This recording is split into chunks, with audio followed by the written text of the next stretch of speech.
Hello everybody, my name is Susan Scoggins. I'm a speech pathologist with Houston Area Parkinson's Society, and we're here to do another speech class. And these exercises that we're doing are to work on thinking skills, breath support, swallowing, voice, and strength of voice. All right, let's get started. First thing we're going to do is doing an ah sound. We'll hold it for about 20 seconds. We'll do it a couple of times. Then you can push pause and do it about 3 or 4 more times. One of the purposes of this is that your breath support is your energy. It provides the strength of your voice. So we're going to do an ah, and do it with me. I'll hold it for about 20 seconds and then we'll do it again. And then try this on your own. It's always good to do these exercises every day. So taking a big deep breath, we're going to start with a big ah.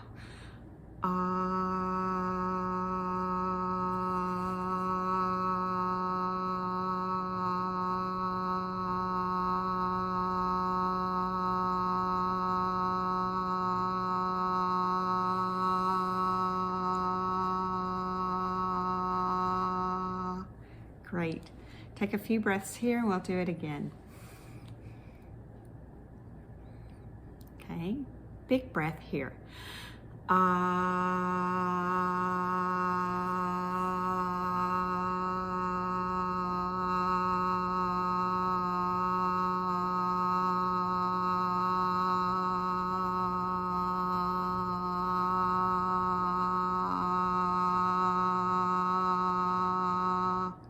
Good. Push pause and do it on your own for about 3 to 5 seconds.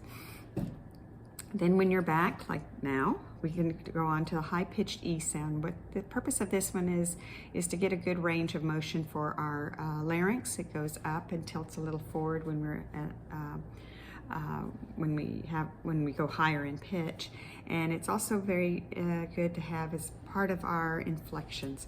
So taking a deep breath, here we go. We're just holding it for 3 to 5 seconds.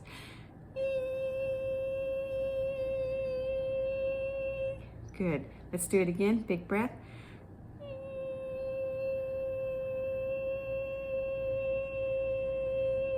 Good. Again.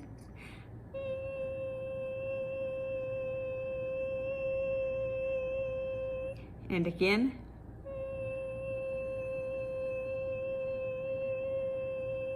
And one more time.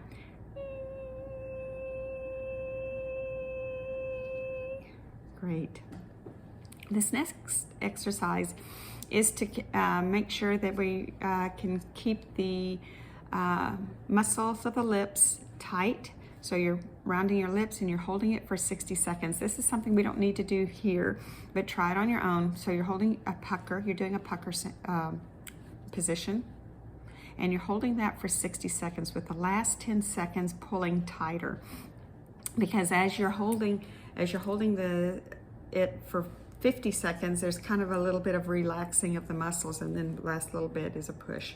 So you're holding for 50 seconds, and then the last 10 seconds pull tighter. Then right after that, you switch to a smile so that you're stretching the muscles that have been contracted, and now the muscles that have been stretched are now contracting, which are your buccinator muscles. So do that for 60 seconds with the last 10 seconds being pulled tighter, okay? So you could pause the video and do that a couple of times. Each one 60 seconds for a pucker, 60 seconds for the smile, or tightening the corners of the mouth.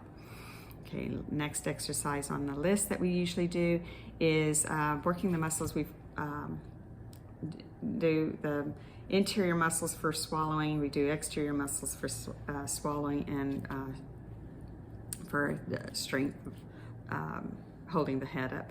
But keeping the chin to the right shoulder, you want to hold it for about 20 seconds. Feel the stretch on the left side of the neck, and you're holding it for about 20 seconds.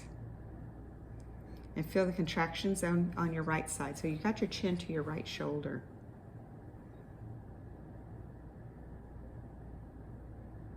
Okay, so that was about 20 seconds. Then chin to the left shoulder. Feel that sensation of this muscle now stretching and contracting on the left side, and holding for about 20 seconds.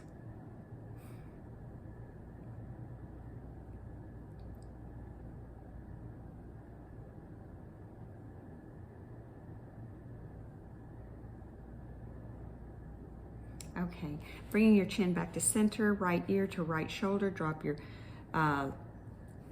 left shoulder, pull it back, chin to about 2 o'clock, and we'll hold for about 20 seconds, and then you've got a stretch going from the chin all the way down.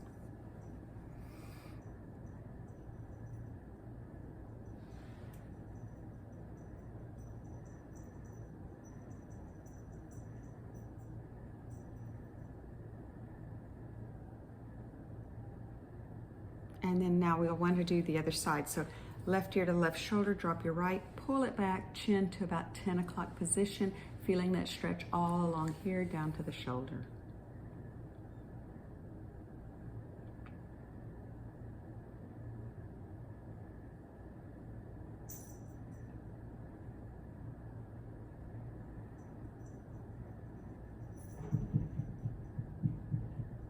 Okay, and then the last one of these exercises is chin to chest. Dropping your chin, feeling the stretch on both sides of the cervical spine, the muscles that are there.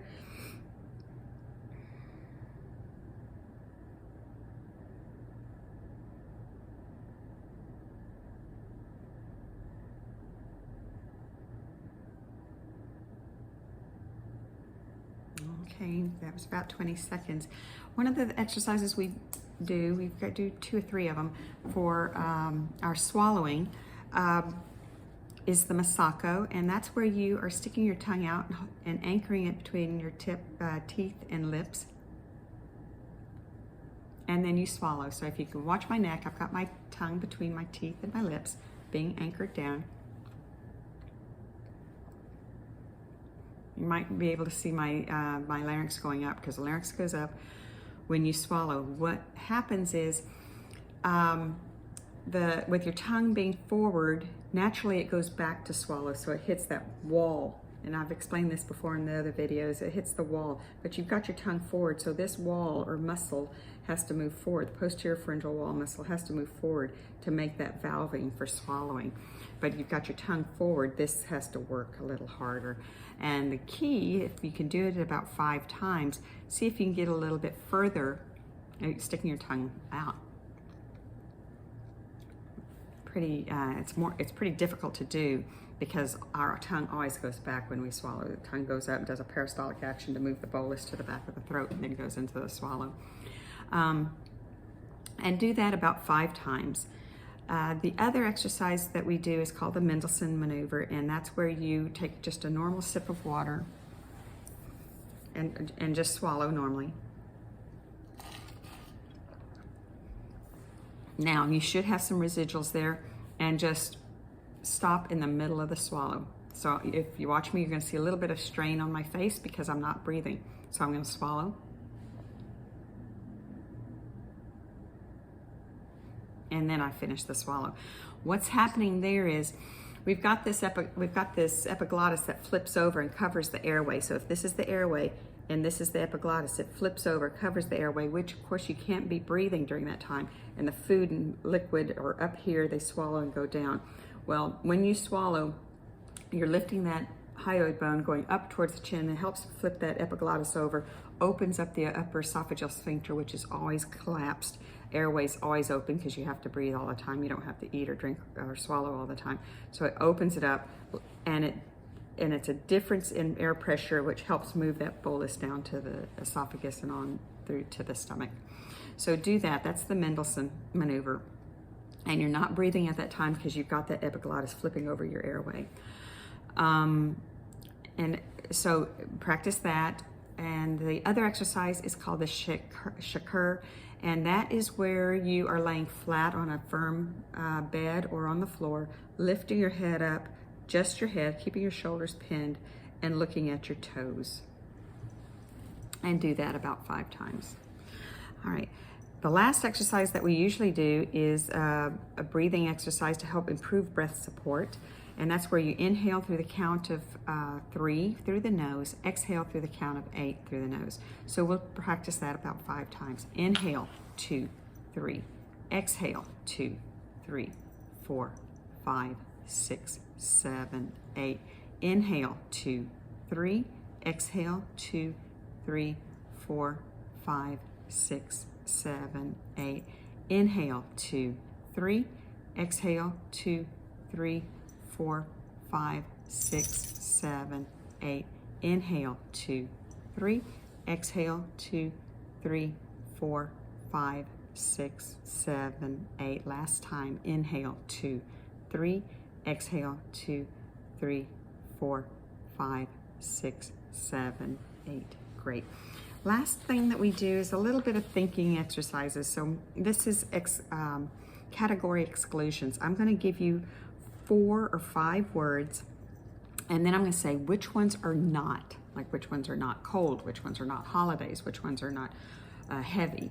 So let's practice. Let's do some of those. I'll give you time, and then we'll get answers. Sorry, I gotta get my cat off my desk. There we go. All right, here we go. I'm going to tell you. Let's say sun, ice, sherbet, oven, dessert. No, sorry, that last one is desert. It messes me up every time. So it's sun, ice, sherbet, oven, desert. Which ones are not hot? Okay, you could say ice and sherbet. The oven's not hot if it's not turned on. You could add that one. Let's do another one. Track, baseball, sock, hockey, glass. Which ones are not sports?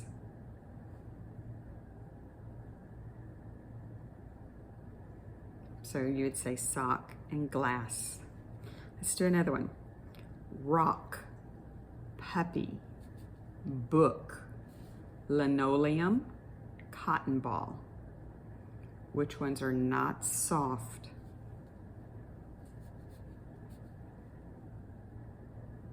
You should say rock, book, linoleum. There's 3 in that one. Let's do another one. Dish, hamburger, star, pillow, popcorn. Which ones are not food? Dish, star, pillow. Good. Here we go. Spoon, knife, wool, scissors, box. Which ones are not sharp? Spoon, wool, and box. Let's do the next one. Dinosaur, possum, pony, canary, dog. Which ones are not kept as pets? Dinosaur, possum, and that's it. I think some people have canaries, and of course dogs and a pony as their pet. All right, here we go. Feather, truck, boulder, hair, leaf. Which ones are not lightweight? Truck, boulder, and the others are all, it was just truck and boulder on that one. Good. Let's do one more. Monday, New Year's Day, Thanksgiving, today, and June. Which ones are not holidays? Monday, today, and June. Very good. All right. HAPS has many classes online and during like a Zoom classes, and then they have some that meet, and it's a wonderful opportunity to get some exercises in. They have physical therapy, Tai Chi, I think they have art, they have occupational therapy, they have other speech classes. My class meets on Thursdays from 10:30 to 11:30. They've got some on, I think, Mondays and Wednesdays. No, Mondays and Tuesdays. Look for those. I think they have 2 speech on Tuesdays. But it's wonderful opportunities to be able to get some exercises in, and get on their mailing list so that you can get their monthly newsletters. I believe they come out monthly. Anyway, it has great information in there and a lot of classes, and especially things for caregivers as well. I'll see you next time on Speech with Susan. Y'all take care.